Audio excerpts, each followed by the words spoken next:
श्रीराम जय जय राम। देह हा परमार्थाचे साधन समजावा। संतांचे काम तुम्हाला देहबुद्धीपासून सोडविणे हे आहे। तुम्हाला मुलगा देणे, तुमचे दुखणे बरे करणे म्हणजे विषय देणे हे नव्हे। जो जो परमार्थाला लागावे तो देहबुद्धी तिथून ओढण्याचा जास्तीत जास्त प्रयत्न करते।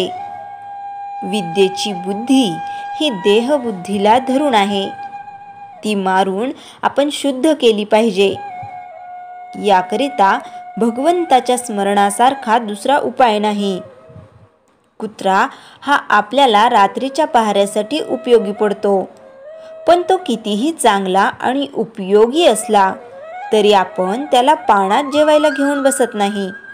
त्याप्रमाणे देहाचेही आहे। आतल्या खोबऱ्याच्या रक्षणाकरता ज्याप्रमाणे करवंटी, त्याप्रमाणे देहाला परमार्थाकरिता साधन मानावे। पण मनुष्य हा देहच मी आहे असे मानून व्यवहार करतो। वास्तविक आपण देहापासून निराळे आहोत असे पदोपदी दाखवित असतो। माझा हात, माझा पाय, माझा डोळा, माझे मन, फार काय तर माझा जीव असेही म्हणतो, पण वागतो मात्र मी तोच आहे असे समजून। देहाशी संबंध जास्त येईल असेच आपण भगवंताजवळ मागतो। असे न करावे। आपल्या देहावरचे प्रेम कमी होण्यासाठी दुसऱ्यावर प्रेम करायला लागावे। प्रेम बसायला आपल्याला आपल्यासारखाच देहधारी लागतो। कुत्रे रडत असले तरी आपल्याला नाही वाईट वाटत, पण एखादे लहान मूल रडत असले तर वाईट वाटते। देवावर प्रेम करायला देवाला आपल्यासारखाच देहधारी कल्पावा लागतो। म्हणून आपले देहावरचे प्रेम कमी व्हायला, देहबुद्धी कमी व्हायला सगुण मूर्तीचे सद्गुरूचे ध्यान करावे। ते जसजसे दृढ होत जाईल तसतसे आपण स्वतःला विसरून जातो आणि आपण देहाच्या पलीकडे गेलो म्हणजे सद्गुरूचे खरे स्वरूप हे देहातीत आहे असे प्रत्ययाला येते। देहबुद्धी नष्ट होईल तसतशी सद्गुरूची खरी ओळख होईल। ज्याने देहाभिमान नष्ट केला त्याचा मोठा ज्ञानी सुद्धा हेवा करतो। मी देह म्हणावे या पलीकडे दुसरे अज्ञान कोणतेही नाही।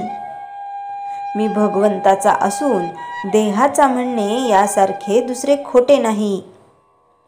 प्रपंचात संकटे येतात तरी पण तो सोडावासा वाटत नाही। याहून भगवंताची माया ती कोणती। अति सहवासामुळे देहाचे ममत्व सुटत नाही।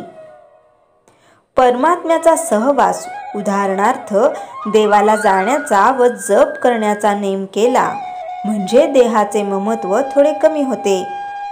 देहाच्या सहवासाने आपण देहाचे होतो, नामाच्या सहवासाने आपण परमात्म्याचे होऊ। श्रीराम जय जय राम। चैतन्यवाणी भगवंताच्या स्मरणामध्ये देहबुद्धीचे मरण आहे। श्रीराम जय जय राम। नामस्मरणाचे निरूपण। जेथे काम उपजला तेथे क्रोध अर्धीची आला। क्रोधी असे ठेविला संमोहू जाणे। ही ओवी त्यांनी काढली आणि श्री महाराज जेथे भांडणामध्ये उभे होते तेथे मुद्दाम जाऊन त्यांना म्हणाले, अहो महाराज, ही ओवी मला आता समजावून सांगा। हे ऐकून श्री महाराज त्यांच्याकडे चटकन वळले आणि अगदी जणू काही झालेच नाही अशा आविर्भावाने विलक्षण शांतपणे त्यांच्या कानात म्हणाले, वामनराव, हे चाललेले सोंग आटोपते घेऊन आलोच पहा। एवढ्या कडाक्याच्या भांडणामध्ये इतका बेफाम झालेला मनुष्य एकदम पूर्णपणे शांत होणे ही अशक्य गोष्ट असल्याने श्रींच्या त्या दिव्य शांतपणाची वृत्ती पाहून वामनरावांनी महद आश्चर्याने आपल्या तोंडात बोटच घातले, अर्थात ते थक्कच होऊन गेले। श्रींचा हा राग नाटकामध्ये काम करणाऱ्या कलावंताचा म्हणजेच त्या मंचापुरताच मर्यादित असलेला तो राग पाहून हा वरवरचा आहे हे त्या चिकित्सक वामनरावांच्या बुद्धीला पटले. 10 मिनिटांनी आपला नाटकी राग आटोपता घेऊन त्या निर्विकारी महापुरुषाची स्वारी ज्याच्याशी भांडत होती त्याला हाताला धरून मंदिरात आली. त्याला श्रीरामप्रभूंचे तीर्थप्रसाद देऊन प्रेमाने निरोप दिला आणि पुन्हा या बरे असा आग्रह करून त्याला निरोप दिला. नंतर श्रींनी एका भक्ताकडून वामनरावांना बोलावून घेतले. वामनराव अत्यंत लाजेने चूर होऊन पश्चातापपूर्वक श्रींना म्हणाले, महाराज, मला क्षमा करा. माझा संशय नाहीसा झाला. आपली परीक्षा घेतल्याबद्दल मला माफ करा. तेव्हा ती श्रींची स्वारी म्हणाली, विकार हे काही मुळात टाकाऊ नाहीत. ते भगवंताने दिले आहेत म्हणून त्यांना जीवनात योग्य स्थान असलेच पाहिजे. किंबहुना व्यवहारामध्ये विकारांची जरूर आहे. विकारावर आपण सत्ता गाजवून वापरायला शिकले पाहिजे. विकारांनी आपल्यावर सत्ता गाजवता कामा नये. विकारांना आपण वापरावे, विकारांनी आपल्याला वापरू नये. वाचक मंडळींनो, वरील दिव्य प्रसंगातून महापुरुषांची शांती कशी असते हे दिसून येईल. या महापुरुषांना एवढी शांत वृत्ती जर प्राप्त झाली असेल तर ती केवळ भगवंताच्या नामानेच. भगवंताच्या नामात जो अखंड राहतो त्याच्या अंगी सावधानता नेहमीच जागी असते. स्वार्थ सुटायला आणि विकार ताब्यात यायला भगवंताच्या नामोपासनेशिवाय अन्य कोणताही सुलभ उपाय नाही. मी म्हणणाऱ्या विश्वामित्रासारख्या तपस्व्यांना देखील काम, क्रोध आपल्या तावडीत पकडतो. मग सामान्य मानवांची काय कथा? जो भगवंताचे अखंड नाम घेतो त्याच्या पुढे विकारांची डाळ शिजत नाही. वाचक, वा याला शांती म्हणतात. ही शांती नाथांना त्यांनी केलेल्या तपश्चर्येतून मिळाली. मंडळींनो, हे सर्व संत मंडळींचे अनुभव आहेत.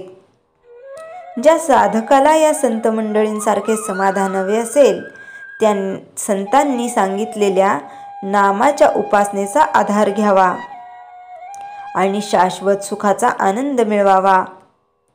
भगवंताच्या नामाचे महात्म्य नामधारकालाच कळते. इतर मंडळींना त्याचा अनुभव येणार नाही. जो नामात रंगून गेलेला असतो त्याला विकारांची काहीच भीती वाटत नाही. त्याला कोणी अपमानित केले तरी सुद्धा शांती भंगत नाही. संत एकनाथ महाराजांची गोष्ट सर्वांना माहिती आहेच. तो दुष्ट यवन त्यांच्या अंगावर 100 वेळा पान खाऊन थुंकला, परंतु नाथांनी काही सुद्धा प्रतिकार न करता पुन्हा पुन्हा गोदावरी गंगेत स्नान करून आले.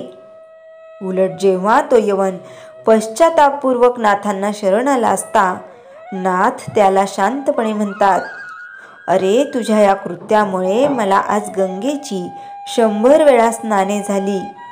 मीच तुझे आभार मानायला पाहिजेत. श्रीनाथ महाराजांनी भगवंताच्या नामाशिवाय कोणतीच तपश्चर्या केली नव्हती.